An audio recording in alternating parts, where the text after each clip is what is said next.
Zia orphanage trust দুর্নীতি মামলায় বেগম খালেদা জিয়ার আপিলের শুনানি চলছে। এ বিষয়ে জানাতে হাইকোর্ট প্রাঙ্গণ থেকে সরাসরি যুক্ত হচ্ছেন আমাদের সহকর্মী জাবেদ আক্তার। জাবেদ আক্তার, শুনানি তো শুরু হয়েছে, খালেদা জিয়ার আইনজীবীরা কি বলছেন?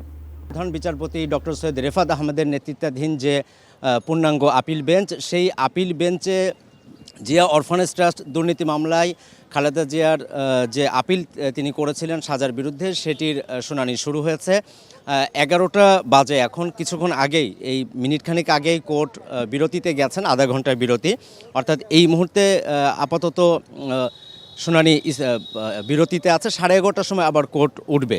এই সময় পর্যন্ত ব্যারিস্টার কায়সার কামাল, খালেদা জিয়ার আইনজীবী এবং অ্যাডভোকেট জয়নুল আবদিন তারা শুনানি করেছেন এবং তারা শুনানিতে যেটি বলতে চেয়েছেন যে জিয়া অরফানেজ ট্রাস্ট দুর্নীতি মামলায় আখতারুজ্জামান বিচারপতি, ঢাকার বিশেষ জজ আদালত 5-এর বিচারক ডক্টর আখতারুজ্জামান, তিনি যে 2018 সালের 8 ফেব্রুয়ারি খালেদা জিয়াকে যে 5 বছরের সাজা দিয়েছিলেন এবং পরবর্তীতে হাইকোর্ট ওই বছরেরই 30 অক্টোবর, তখনকার হাইকোর্টের একটি দ্বৈত বেঞ্চ, বিচারপতি এম ইনায়েতুর রহিম এবং বিচারপতি মুস্তাফিজুর রহমানের যে হাইকোর্ট বেঞ্চ, তারা এই 5 বছরের সাজাকে বাড়িয়ে 10 বছর করেছিলেন। এই দুটি সাজার বিরুদ্ধে তারা আপিল করেছেন এবং তারা যে যুক্তিগুলো সেখানে তুলে ধরার চেষ্টা করছেন যে এই যে টাকাটি, অর্থাৎ 2,10,00,000 টাকা যেটি আত্মসাতের অভিযোগ আনা হয়েছে, সেখানে আসলে খালেদা জিয়া কোনো আত্মসাৎ করেননি, বরঞ্চ এই টাকাটি যেই অ্যাকাউন্টে থাকার কথা ছিল সেখানেই আছে এবং সেটি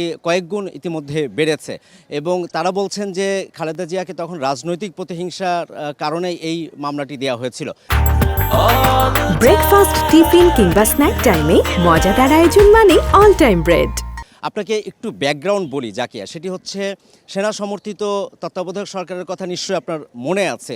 তখন 2008 সালে খালেদা জিয়ার বিরুদ্ধে দুর্নীতি দমন কমিশন দুদকের পক্ষ থেকে এই মামলাটি করা হয়েছিল এবং এই মামলায় খালেদা জিয়ার পাশাপাশি তার ছেলে, বিএনপির বর্তমান যিনি ভারপ্রাপ্ত চেয়ারম্যান তারেক রহমান, তিনি আছেন এবং জিয়াউর রহমান তার ভাগ্নে, সাবেক রাষ্ট্রপতি জিয়াউর রহমান তার ভাগ্নে মমিনুর রহমান, একজন ব্যবসায়ী এবং এমপি কাজী সলিমুল হক, আরেকজন ছিলেন তখনকার প্রধানমন্ত্রীর যে মুখ্য সচিব কামাল উদ্দিন সিদ্দিকী। মোট 6 জনকে অভিযোগপত্রে চূড়ান্ত যে চার্জশিট দেওয়া হয়েছিল সেখানে এই 6 জন আসামির নাম ছিল এবং 2018 সালে এই মামলাটি পরবর্তীতে 2009 সালে যখন অভিযোগপত্র দেওয়া হয়, এরপর হাইকোর্টে তারা আপিল করেন এবং হাইকোর্টে আপিল করার পরে 2009 থেকে 2014 পর্যন্ত এই মামলাটি হাইকোর্টের আদেশে মামলার কার্যক্রম স্থগিত ছিল। পরবর্তীতে এই আওয়ামী লীগ সরকার যখন ক্ষমতায় আসে তখন তারা এটিকে আবার রেজিস্টোর করেন এবং পরবর্তীতে সবশেষ 2018 সালের 8 ফেব্রুয়ারি এই মামলায় বিচারিক আদালত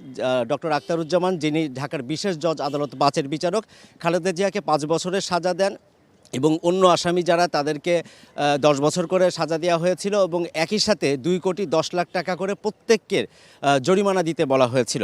কিন্তু পরবর্তীতে খালেদা জিয়া ছাড়া অন্য যে আসামি তাদের তো 10 বছর ছিলই এবং হাইকোর্টে যখন এটি আসে, হাইকোর্ট পরবর্তীতে 5 বছরের সাজা বাড়িয়ে 10 বছর করেন। এই যে সাজা এবং জরিমানা যে করেছিলেন, তার বিরুদ্ধে খালেদা জিয়া পৃথক দুটি লিভ টু আপিল করেছিলেন।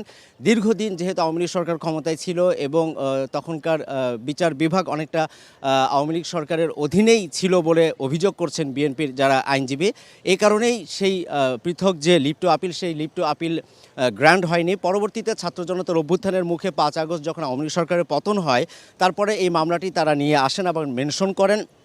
সবশেষ 11ই নভেম্বর তখন আশফাকুল ইসলাম, জ্যেষ্ঠ বিচারপতি আপিল বিভাগে, তার নেতৃত্বে 3 সদস্যের যে আপিল বেঞ্চ, তারা এই যে সাজা যেটি দেওয়া হয়েছিল খালেদা জিয়াকে, সেই সাজার কার্যকারিতা স্থগিত করেন এবং একই সাথে খালেদা জিয়া যে লিভ টু আপিল করেছিলেন, অর্থাৎ আপিলের অনুমতি চেয়ে যে আবেদন, সেই আবেদনটি মঞ্জুর করেছিলেন। এই যে আবেদনটি মঞ্জুর করলেন, সেই মঞ্জুরকৃত আবেদনেরই আজকে শুনানি চলছে এবং এখানে খালেদা জিয়ার আইনজীবীরা যেটি বলছেন যে কোনোভাবে এই টাকাটি তছরূপ হয়নি। 1991 সালে কুয়েতের আমির 2,10,00,000 টাকা দিয়েছিলেন, এটি ব্যবহার করার কথা ছিল এতিমদের জন্য এবং পরবর্তীতে 1993 সালে জিয়া অরফানেজ ট্রাস্ট নামে একটি ট্রাস্ট গঠন করা হয়, যেখানে এই টাকাটি এসেছিল তখন কুয়েতের সৌদি আরবে ইউনাইটেড কমার্শিয়াল ব্যাংকের মাধ্যমে বাংলাদেশের সোনালী ব্যাংকে এসেছিল।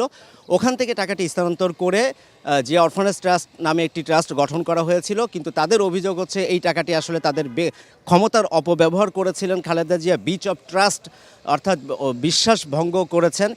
এই অভিযোগ তখনকার যে দুদকের আইনজীবী অ্যাডভোকেট খুরশিদ আলম তারা এই কথাগুলো জানিয়েছিলেন, মুশাররফ হোসেন কাজল তারা শুনানির সময় এই কথাগুলোই বলেছিলেন। কিন্তু খালেদা জিয়ার আইনজীবীরা বলছেন যে না, এখানে কোনো ব্রিচ অফ ট্রাস্ট হয়নি, কোনো বিশ্বাসভঙ্গজনিত তার ক্ষমতার অপব্যবহার করে খালেদা জিয়া কোনো টাকা সরাননি এবং এই টাকাটি যথা জায়গায় আছে, বরঞ্চ এই কয়েক বছরে সেই টাকাটি কয়েক গুণ বেড়েছে। তো সেই যুক্তিগুলো আজকে তারা তুলে ধরছেন। আজকে প্রধান বিচারপতির পূর্ণাঙ্গ বেঞ্চে এটি শুনানি চলছে।